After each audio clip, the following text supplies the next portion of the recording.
Hello, मी तेजू. स्वागत आहे तुमचं माझ्या ब्लॉगमध्ये. तर आज होता अद्विकचा पहिला दिवस शाळेचा आणि आम्ही फटाफटमध्ये ऑटो पकडून मी त्याला शाळेला सोडवायला गेली होती. आणि अद्विक बघा तुम्ही किती एक्सायटेड आहे. तर अशा पद्धतीने अद्विक पळत शाळेमध्ये गेला आहे.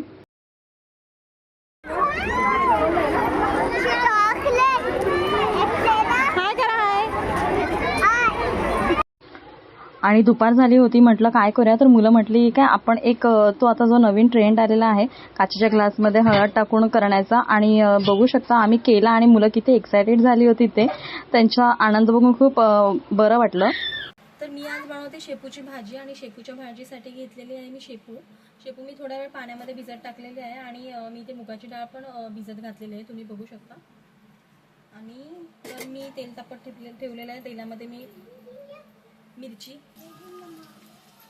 आता मी लसूण आणि तेल टाकल्यानंतर लसूण आणि मिरची टाकली आहे. आणि आता ती थोडीशी फ्राय झाल्यानंतर मी त्याच्यामध्ये बटाटा टाकणार आहे. आणि मी आता बटाटा टाकते. एकदम पातळ असा बटाटा कापायचा जेणेकरून बटाटा पटकन शिजेल.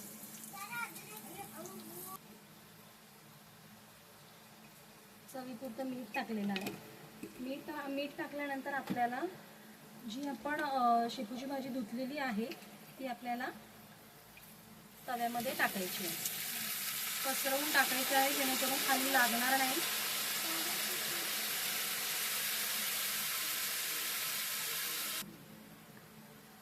आणि शेपूची भाजी टाकल्यानंतर आपण जी ही मुगाची डाळ भिजत ठेवलेली, मी साधारण एक अर्धा तास भिजत ठेवलेली मुगाची डाळ, तुम्हाला जशी हवी तशी तुम्ही कमी जास्त टाकू शकता. आणि आपल्याला ही पूर्ण स्टेप होईपर्यंत आपल्याला गॅस मंद आचेवरतीच ठेवायचा आहे आणि ही भाजी पूर्ण मंद आचेवरती शिजवून घ्यायची आहे. कारण शेपूची भाजी खूप पातळ असते, ती खाली लागण्याची पण शक्यता असते. डाळ टाकून झाल्यानंतर व्यवस्थित पद्धतीने आपल्याला सर्व भाजी एकजीव करायची आहे आणि त्याच्यावरती जस्ट 5 मिनिटं आपल्याला झाकण ठेवायचं आहे.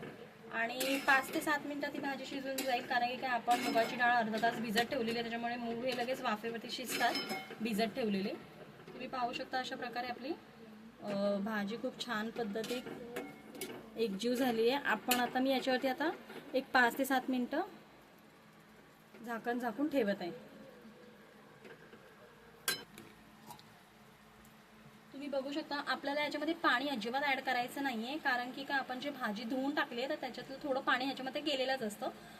तर आपण ह्याच्यामध्ये 5 ते 7 मिनिटं झाकून एक वाफ मारून घेऊया. एक साईडला आपली भाजी ठेवली आहे आणि तोपर्यंत मी थोडेसे भांडे आहेत ते घासून घेते.